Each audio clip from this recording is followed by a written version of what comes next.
رسولہ الکریم۔ 5 روحانی علاج کے سلسلہ کی آج یہ دوسری نشست ہے۔ پہلا روحانی علاج ہے گورنمنٹ جاب پانے کا وظیفہ۔ کسی بھی نوکری کو حاصل کرنے کے لیے جس کو پانے کے لیے لوگوں کا ایک ازدحام ہوتا ہے اور جس میں مقابلے کی صورت ہوتی ہے، اور خاص طور پر سرکاری نوکریوں کے حصول کے لیے یہ وظیفہ ہے۔ یا ذوالجلال والاکرام، یا ذوالجلال والاکرام، یا ذوالجلال والاکرام، یہ 500 مرتبہ عشاء کی نماز کے بعد پڑھیں تا حصول مراد۔ اول آخر درود شریف 11 مرتبہ۔ پھر جب نوکری لگ جائے جب بھی اس کو پڑھتے رہیں، 500 مرتبہ نہ ہو سکے تو 100 مرتبہ روزانہ پڑھ لیا کریں۔ دوسرا روحانی علاج ہے کینسر سے شفا کا۔ کینسر سے شفا کے لیے سورہ انعام فقیر کے تجربہ کا ہے۔ اس کو یہ کرنا ہے کہ صبح کی نماز کے بعد ایک بوتل پانی میں سورہ انعام مکمل تعوذ اور تسمیہ کے ساتھ اور اول آخر درود شفا 11 مرتبہ کے ساتھ پانی میں پڑھ کر کے دم کر لیں، اور وہ پانی مریض دن بھر صبح سے لے کر رات تک اس کو اپنے استعمال میں رکھے، اسی سے دوائی وغیرہ لے۔ انشاءاللہ تعالی کینسر اور اس قسم کے جو موذی امراض ہوتے ہیں اس میں سورہ انعام بہت فائدہ مند ہے۔ تیسرا روحانی علاج ہے نظر بد کا دم۔ نظر بد کے دم کے تعلق سے احادیث سے کریمہ میں بہت ساری دعائیں آئی ہیں۔ انشاءاللہ تبارک و تعالی اس کو اور کسی نشست میں پیش کروں گا۔ فی الوقت میں ایک آسان سا نسخہ دیتا ہوں، اور یہ بھی حدیث شریف میں بھی ہے، مطلب کہ حدیث شریف میں ہی ہے کہ معوذتین سے دم کرنا۔ تو یہ بیماریوں کے لیے بھی حدیث شریف میں آیا ہے اور نظر بد کے لیے بھی۔ تو کوئی بھی نظر بد کا مریض آئے، یہ عاملین کے لیے بھی ہے، اور گھر میں مائیں اپنے بچوں کو بھی پڑھ کر کے اس طریقے سے دم کر سکتی ہیں، والد اپنے بچوں کو اس طریقے سے پڑھ کر کے دم کر سکتے ہیں، یا گھر میں کسی بڑے کو بھی اگر نظر لگ گئی ہے اور یقین ہے کہ اس کو نظر لگی ہے تو اس طریقے سے 3 دن مغرب کے بعد دم کریں، انشاءاللہ تعالی نظر بد کا اثر جاتا رہے گا۔ 1 مرتبہ الحمد شریف، 1 مرتبہ آیت الکرسی، 1 مرتبہ 4 کل، اور 7 مرتبہ ما شاء اللہ لا قوت الا باللہ، ما شاء اللہ لا قوت الا باللہ، یہ 7 مرتبہ پڑھنا ہے۔ مریض پہ دم کر دیں انشاءاللہ تعالی، پہلے دوسرے، اور بہتر ہے کہ 3 روز مسلسل دم کیا جائے۔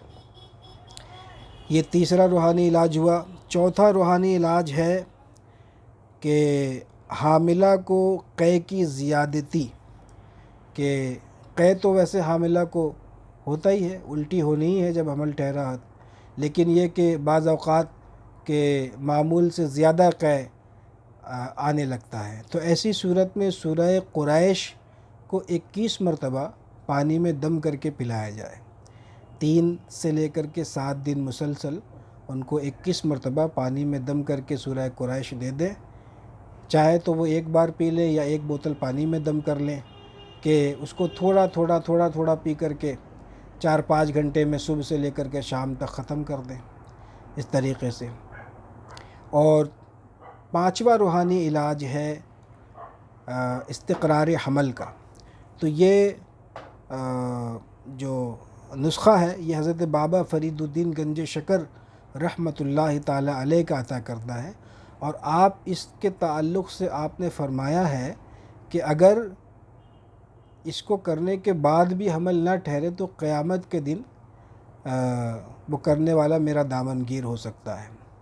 تو کس کی ضرورت ہے کہ وہ دامن گیر ہو؟ یہ اب چونکہ یہ ایسی باتیں کتابوں میں لکھی گئی ہے بابا صاحب کے تعلق سے، تو یہ مطلب یہ کہ یہ عمل اتنا سادہ ہے لیکن اس قدر پر تاثیر ہے کہ یقیناً اس سے اللہ تبارک و تعالی اس کی برکت سے وہ حمل کا استقرار ہوتا ہے، یہ معنی ہے۔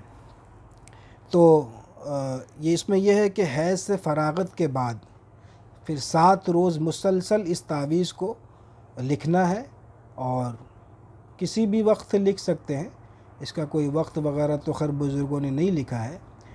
اور اس کو لکھ کر کے، یہ تعویذ جو آپ دیکھ رہے ہیں، اس کو لکھ کر کے زعفران سے لکھنا ہے، اور اس کو لکھ کر کے پانی میں حل کر لیں، یا اگر آپ چاہیں تو چینی مٹی کا جو پلیٹ ہوتا ہے اس میں بھی آپ لکھ سکتے ہیں، اور لکھنے کے بعد اس کو پانی سے حل کر لیں، یا کاغذ پر زعفران سے لکھیں پھر اس کو پانی میں حل کر لیں، اور اس کو میاں بیوی اس کو آدھا آدھا پانی پی لے اور اس کے بعد مباشرت کرے، 7 روز مسلسل یہ کرے تو انشاءاللہ تعالی حمل قرار پائے گا۔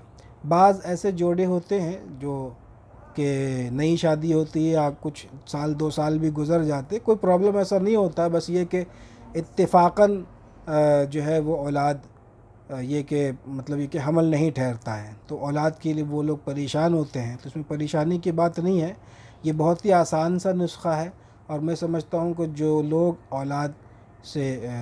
اولاد کے لیے پریشان ہیں یا مایوس ہو چکے ہیں، وہ اس آسان سے نسخے کو حضرت بابا فرید الدین گنج شکر رحمۃ اللہ تعالی علیہ کی روح مقدسہ سے استمداد کرتے ہوئے اور اللہ تبارک و تعالی کی جناب میں ان کو وسیلہ بناتے ہوئے اگر آپ یہ عمل کریں گے تو انشاءاللہ تعالی امید ہے کہ کامیابی ہو۔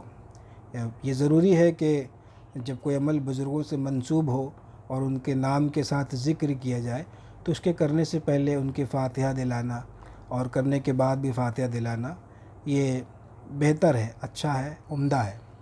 تو یہ بھی کر سکتے ہیں کہ کرنے سے پہلے اس عمل کو آپ حضرت بابا فرید الدین گنج شکر رحمۃ اللہ تعالی علیہ کے نام کی فاتحہ دلائیں، بچوں میں تقسیم کریں، چھوٹے بچوں میں تقسیم کریں مٹھائیاں، اور اس کے بعد اس کو آپ کریں بسم اللہ پڑھ کے، انشاءاللہ تعالی اللہ تبارک و تعالی چاہے تو دامن مراد گوہر سے پر ہو جائے گا۔ فقیر کو دعا میں یاد رکھیں، اللہ تبارک و تعالی ہم سب کو علم نافع عطا فرمائے۔ السلام علیکم ورحمۃ اللہ وبرکاتہ۔